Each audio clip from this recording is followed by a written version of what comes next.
Just 16 years old, Magdalene Mapson is committed to making a difference in her community.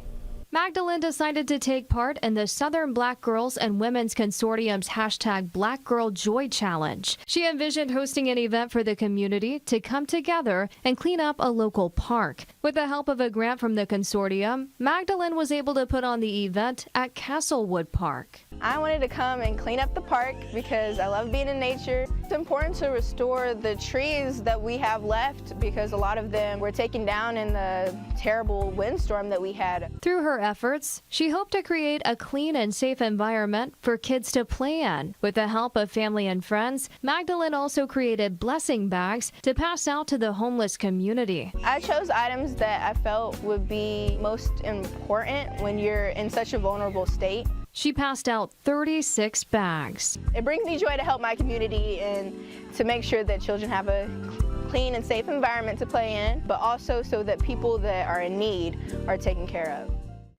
Magdalene plans to start a nonprofit called Humanity Always to continue giving out blessing bags for homeless Kentuckians. If you would like to help her efforts, we have an email address listed on this story on our website.